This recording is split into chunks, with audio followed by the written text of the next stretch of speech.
Hello, welcome to the EPG Pathshala program in linguistics. My name is Pramod Pandey, Center for Linguistics, Jawaharlal Nehru University.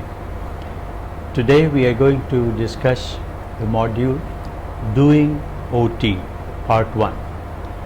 As you know, this is part of optimality theory, which is a part of the course Advanced Phonology. When we begin to think about how do we go about doing OT, because it is so very different from the phonological theory that preceded it and that was practiced for a long time, then we have to make certain decisions at different points of time. So we are going to look at all those important steps which are required for us to take in order to arrive at data, arrive at a correct analysis, and relate it to the universal theory of grammar. To begin with, what is the data that is relevant for OT? To begin with, first choosing a research topic. What is an ideal topic? The ideal topic is one which describes a process that is self-contained and is definable in phonological terms. For example, if we choose a topic that cannot be described in phonological terms, or that is not self-contained but only part of something bigger, then it does not constitute a topic for research in optimality theory framework. Why so?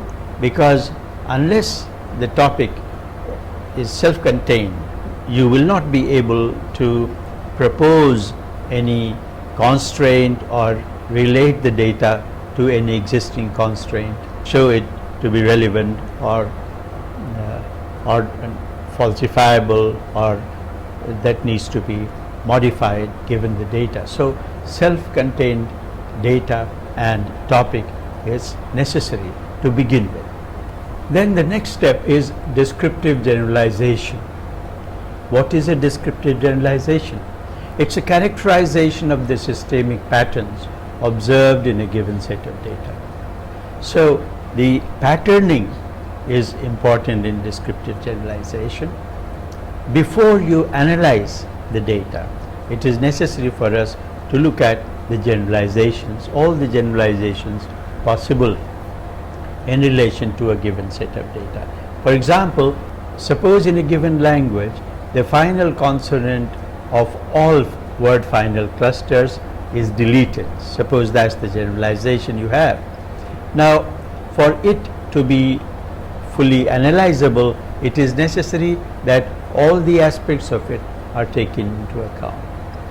Suppose you have looked at all the data and find that except when the cluster is preceded by a high front and rounded vowel, then you have looked at all the facts relating to the data. So you can state it in informal terms. Now, and you can see whether your descriptive generalization is adequate or not adequate. It should be predictable. Thus, given the generalization that the word final consonant in a word cluster, consonant cluster is deleted except when preceded by an E, you have the prediction that in a word such as curd, the t will be deleted, but in a word such as virk or kirt, the final t is not deleted because the preceding sound vowel is an E. Now, after this, arriving at a generalization, descriptive generalization. So as we said, arriving at a decent descriptive generalization of data means going through the entire set of data with all the exceptions and with all the similarities. This step is necessary. You cannot skip this step and go on to analyze the data, because when you go on to analyze the data, it is quite likely that there are regularities which go against the regularities that you have proposed. So describing the regularities must precede analyzing the data. So how do we state the descriptive generalization. In OT, it is not necessary to use a formal mechanism or formal language to describe the constraint. One can use ordinary language that we use, and that is used actually in early phonemic analysis, where we make informal statements. You have read about them in the earlier modules of phonemic analysis. We studied them. It is the same kind of statement that is required in describing generalizations. However, now the generalization has to be stated in ordinary terms, but there is a restriction on these statements. These statements must conform to one of the two types of constraints that characterize the universal constraints in OT. One, that markedness constraints, and the other, faithfulness constraints. The constraints that you propose, the generalization that you propose, should be stated in such a manner that it can be phrased in terms of either a markedness constraint or a faithfulness constraint. For example, given the two statements here, we have words cannot end in vowels. This requirement is enforced by deletion. This is one statement. And the other, delete word final vowels. Now the second generalization, delete word final vowels, is very arbitrary. It doesn't suggest any kind of constraint and interaction among constraints. It's just arbitrary, and it perhaps suits the rule-based phonological theory that we have looked at. But in OT, the second type of generalization is not acceptable. The first type of generalization, however, is because it shows an interaction between two processes, that is ending in vowels and deletion. So there are two kinds of constraints, one markedness and the other is faithfulness. Once the descriptive generalizations are available to us and they are worded in such a way that they can be phrased into either a markedness constraint or a faithfulness constraint, then we are ready to go for analysis. How do we begin in an analysis? As John McCarthy explains it beautifully in his work, it is good to begin an analysis with faithfulness constraints. That is, constraints which tell us the relation between, how the relation between the input and the output forms should be adhered to. Now let's look at least three faithfulness constraints. Two of them you are already familiar with. Max, which means no deletion. Dip, which means no epenthesis. And ident F. Ident F is a family of constraints, one for each distinctive feature F, that prohibit changing feature values. So let's take a look at three constraints which are faithfulness constraints. One, max IO, no deletion. Dip IO, no epenthesis. And ident F. F is a family of features which prohibit changes. So that particular feature is not allowed to change, it must be held. For example, if it is voice, if you have the input has a voiced phoneme, it cannot be changed into voiceless. So in a language such as German, where you have words such as Tag being pronounced as Tak, that will be a violation of the ident voice feature. So in this way we try to state our constraint.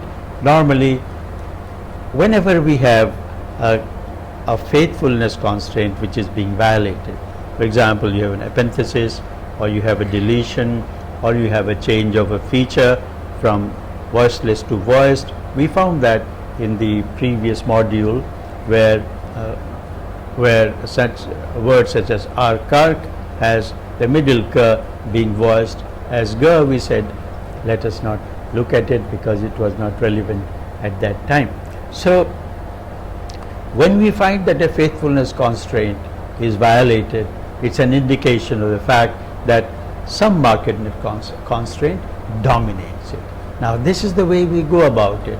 once we find that the faithfulness constraint is violated, we look for the relevant markedness constraint and try and see how that markedness constraint in relation to the given faithfulness constraint gives us the correct data. Now we said that markedness, if there is a violation of faithfulness constraint, that means there is a markedness constraint which is ranked above this. Now that's one of the ways to see how constraints are ranked. What are the other ways in which we examine the ranking amongst constraints? Ranking among constraints means deciding on the relationship between the constraints. There are three indispensable elements to any valid ranking argument. Number one, that there is a conflict between two constraints. So the two constraints should be in a conflict. For example, if you say that that a final consonant is deleted, that means it is in conflict with a faithfulness constraint which says no deletion, and a markedness constraint which says that a deletion is possible. Without a conflict, a relation and any kind of ranking is not possible, because here it is that you will be able to say when a conflict is resolved, then which one is the winner. The winner is then an important element of deciding any ranking among constraints. Mark you, it's not the loser. If you focus on the losers, who is the loser, that doesn't help you to arrive at the relationship amongst constraints. Rather, we must focus on the winner. Secondly, should never be any disjunction, as McCarthy explains. That is, given the relationship between the two constraints, it should not be the case that there is a third constraint which can account for the data which are relevant, which are at the center of your focus for analysis.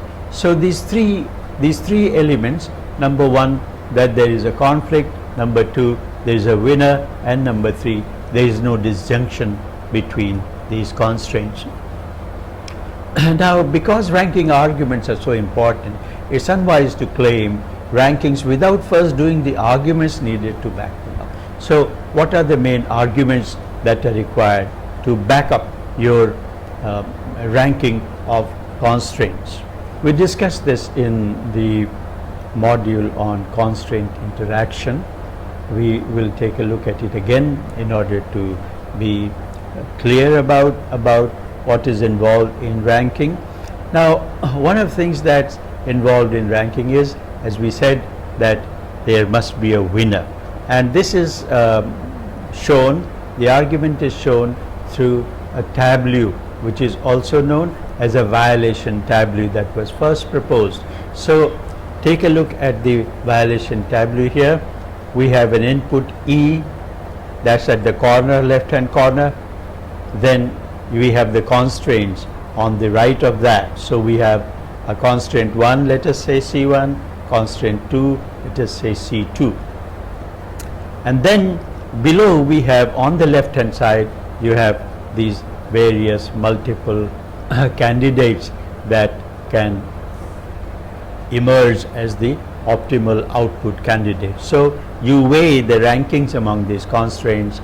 Now, if there is a constraint, if the ranking is, let's say, O1 and O2 is rejected, O1 is the optimal candidate, O2 is not the candidate allowed in the language, that means, and the O1 is violated by C2, but it is not violated by C1, whereas O2 is violated by C1, which means that the violation of C1 is crucial, is fatal, and that's the symbol used for this. You have the exclamation mark after and the asterisk. The asterisk here in OT is used as a violation as compared to asterisk in other fields of linguistics. For example, in genitive grammar, in general, an asterisk stands for something which is not acceptable, ungrammatical, etc. So this is the way the tableau is read. On the backing for the argument that C1 is the dominant constraint between C1 and in C2, we have to have a tableau, and where all the possible candidates are presented and the correct candidate is shown to be logically the winner. So the general process is trying to see how multiple candidates can all be rejected until you arrive at the optimal candidate. Now the rejection of a candidate on account of it violating some constraint means that a certain constraint is lower and lower in the rankings, and the one constraint that is inviolable, that cannot be violated, and that decides the fate of the candidate to emerge as the optimal candidate, that's the one which is leftmost, which is the most dominant. Now it is quite likely that two constraints are equally dominant. It's not always the case that given a set of constraints, let's say 6 constraints, we have to have each one of them ranked lower or higher than the other. That the data that we look at, observe, doesn't require that. Unless there is a crucial case for arriving at such a conclusion, we should not jump at it, or we should not be looking for a ranking. So given a set of data, the data should decide whether the ranking is crucial or not crucial. Let's take a look at the two possible rankings for the certain input forms. Now we have on the screen a given input called APA, and we have two rankings. In one ranking, max dominates depth, and in another ranking, depth dominates max. Onset is the lowest among these. Now, so given APA, we have A, PA, 2 syllables. Now, either way, if max is the one which is the dominant one and dip is being violated, or dip is the one which is the dominant one and max is violated, we are going to get the same output. So if the output is the same, whether or not you order the constraint in one way or the other, then the two constraints are not ordered in relation to each other, rather they are unranked, and that's how we have these two constraints unranked in the language. In a language such as the one we have looked at, unranked constraints are shown to be separated by dotted lines. So we have come to the end of this module. We began with the issues such as selecting a topic and the various steps that must be followed in working out an OT analysis. There are many other issues in relation to the doing OT. We will look at some other nuances in an analysis of OT by looking at various other factors in doing OT analysis in the following module. Thank you.